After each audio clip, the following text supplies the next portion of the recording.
But Arrdee and H has been a conversation for a while.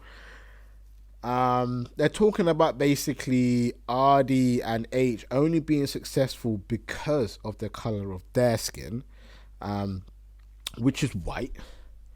I'm gonna play the video of the conversation. I got it here, just so that you can hear it. I'm gonna play it right now. So take a listen to this and let me know how you lot are feeling about it. Obviously, you and H are both white, yeah? And you lot, I feel like you lot are judged in an urban scene that is predominantly black.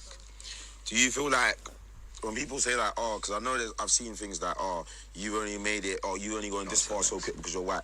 How does that actually make you feel? Because I think you're talented. I actually listen to your music. I think it's cold.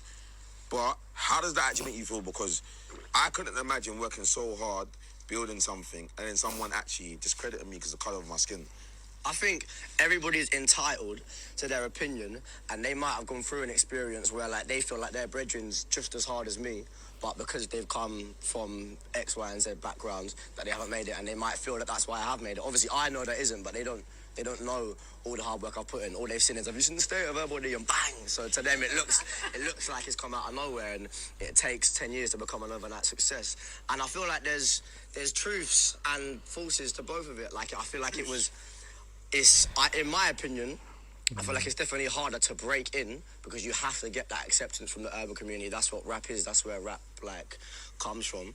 And you have to get London to verify you, and you have to get London to take you into the scene. But also, unfairly as well, like once you're part of labels and like this mad industry and all these publishers and all of that, in their head, because they can relate to you more, and like I'm from their world. That's real. They'll be like, oh yeah, well, he might be easier to work with, and that's not even the case. I've met a bag of rappers that have come from fucked up backgrounds, are some of the nicest people I've ever met, and I've met people from the nicest backgrounds that I've got rich fucking white mum and dads and live in a big house on the hills in the country, and they're cunts. So. Yeah. Obviously. Yeah. So that was Arrdee giving his little 1-2 pointers. Some of it I agree with, some of it I somewhat don't disagree, but agree with. I just want to say, this.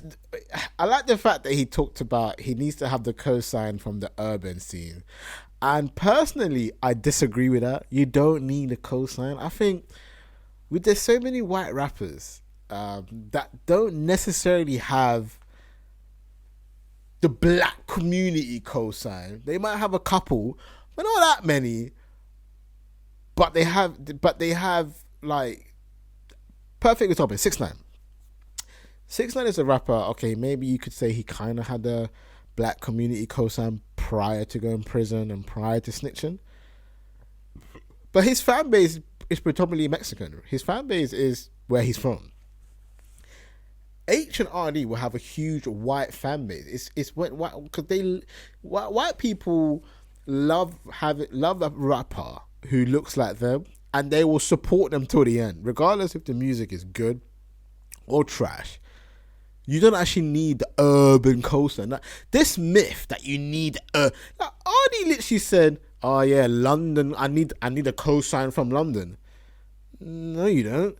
You only need a cosign from London if you're trying to make music with them. Like, you need a cosign from the rappers if they want to do music with you. But in reality, like, you don't actually need their cosign, because the white people then will give you the cosign for you to go and shine.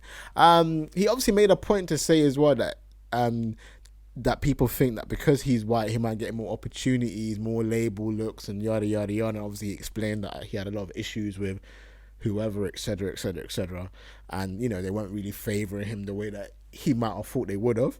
Fair enough, it's probably true. Obviously, some businesses will have an image that they would rather work with than an image that he's given, which is fair.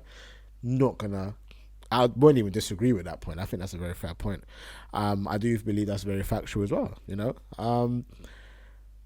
I just think people like Arrdee and H. Well, let me not say H because I haven't heard him fully speak on it, but Arrdee, right? They always will use I need a cosign from you guys to be accepted. I'm like almost like saying, well, because I'm white, right? And because I'm different, I need you to tell me I'm good. And it's like, bro, really? And then because he's talking about, oh yeah, they just heard one song, bang, boom, that means we didn't work hard for it. No one is discrediting the work that you did to get to the position that you're at. Of course you have to work hard, because Russ Millions ain't putting you on a remix if you ain't got a body of work. It's fact. You must have been making some form of noise within your music to end up on a big song and blow up. Of course, no artist just comes out of nowhere. I mean, there are some industry plans, of course, but like, you know, in reality, we all think that you're putting in some kind of body of work and you're putting on the work to get to where you want to get to within your music. So that's cool. We understand that. I just think and it's not an Arrdee thing, not an Aitch thing. I'm just talking about, you know, musicians that are doing this culture vulture thing. Was it Jessie Nielsen tried to do this whole R&B thing after Little Mix for like 20 billion years, and then now she wants to be black and light skin or whatever people were talking about, right? Because they were saying that she was, you know, making her skin look lighter and that or whatever. I don't know whatever the beef was. Yeah, I think people that come from a different culture into a culture sometimes don't do enough research. They sometimes don't know exactly what they're coming into. Now, because when Jessie Nielsen was being questioned for everything, her kind of go-to was, oh, well, I love this music. I grew up to this music. I've always wanted to do this music. And to be honest, that's probably facts. But that doesn't mean you can just come in and do things within our culture and then not, like, you know, not do it properly or not understand what you're coming into. A lot of people just don't do enough research, and that's the problem. That's the problem with this with a lot of people that are jumping into different cultures. They're not researching what they're jumping into. They're kind of just jumping into it because they think it's cool. And at the moment, obviously, hip hop is doing very well. R&B always been doing very well, and I think the difference is because when we that's not even going to be fact. I was about to say either. But when black people come in and I believe do I don't know, a more predominantly white genre. Lil Nas X, perfect example, when he came out with what was that song that made him blow up?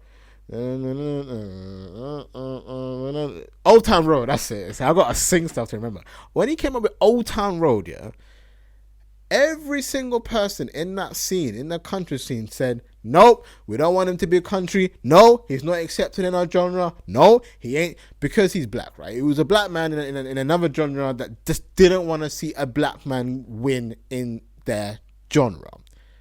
You see, we love it when people come into our genre. Listen, all you gotta do is go on TikTok. I'm not saying everybody, by the way. I'm just saying the difference is I just feel like black people just get gassed to see non-black people do what we're so used to seeing, right?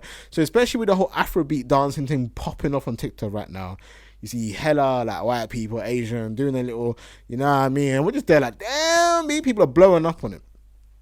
Now, what I think I'm coming at is, and it's the same for black people as well when they jump on other genres, how many of us are actually researching and also understanding what we're doing? Because I'm not saying that the Nas X didn't understand, but let's just talk fact. After that song blew up, he wasn't really trying to go country anymore.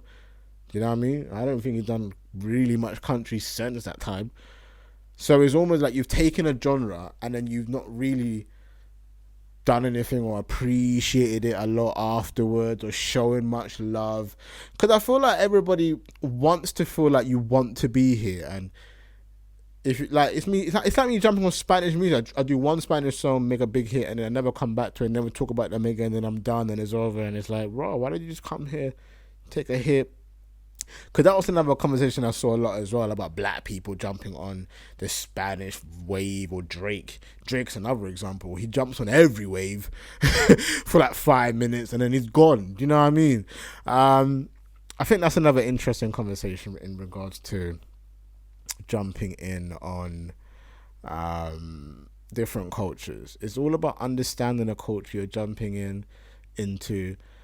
Make sure you do the research, make sure you respect the culture as well, and don't come across as like a culture vulture, because, or, you know, culture appreciate, like all of that stuff, man. Like, like Jessie Nelson, I feel like did the whole thing wrong. She got criticized for jumping on this tune. She then jumps on live and Nicki Minaj to bash her old crew, the little mixed crew, and like, you know, she thought she was gang because she had P Diddy co-sign and thing. Like, bro, like look at Jessie Nelson now. She's all out here dating some black TikToker. Like, career's looking dead.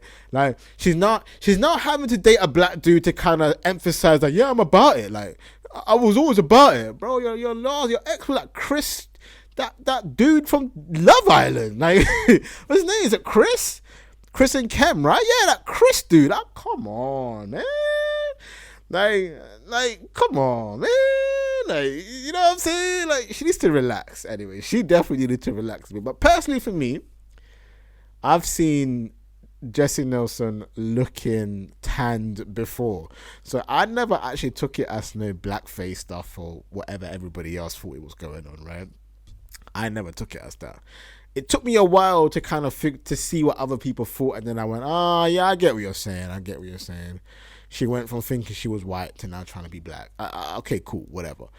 And obviously, if you look at her history, it's not like Zayn Malik. When Zayn Malik was at One Direction, Zayn always spoke on hip-hop, R&B. So when he left, it wasn't no surprise that he wanted to start making more R&B and hip-hop music, because we always knew that anyway.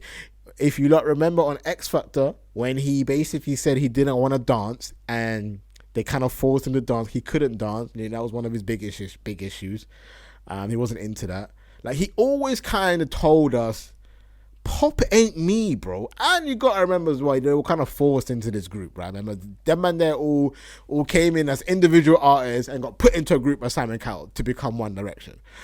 So they were kind of forced into situations that some of these guys, like, look at Harry Styles now, very different to One Direction. Zayn Malik, of course, very different to One Direction. Bro, I don't really know what the rest are doing, to be honest. I mean, you got one guy just getting drunk every single day, dying on camera. I don't know what's going on with him, bro. What's his name? What was that guy's name that was on Logan Paul podcast, man? That One Direction done. I don't remember, but I ain't even gonna search for it because I don't care enough about One Direction. But you get what I'm saying, right? And wasn't he talking about having the most numbers as well? Like, I got like 1 billion streams. The guy had like 800. He didn't even have 1 billion streams. Oh, come on, man. Come on, man. Hey, listen, man. Them One Direction numbers gassed him to the point where I'm not even saying his name, but them One Direction numbers gassed him to the point where he thought he was still doing One Direction numbers. Come on, bro. Don't ever do that to yourself. But anyways, each to their own, as they say in the streets. But yeah. To end on this conversation, Arrdee Aitch, any form of white rapper, listen, as long as you do your research and understand the culture you get into, I don't think there's a problem with you doing what you're doing. I don't generally think you need a cosign from black people to do me. Like, fam, imagine if I said I need a cosign from some white don because I want to do house. Like, come on, man, you don't need cosigns. Like, I think that's just so shallow. Like, just because you want to rap doesn't mean you need a black person to tell you it's okay to carry on rapping. Like, please don't do that. Like, I hate when people start doing that. Like, you don't need it. If you're whack, you're whack. If you're good, you're good. That's just how it is. You don't need cosigns. If you're whack, you're whack. If you're good, you're good. You get me? That's it.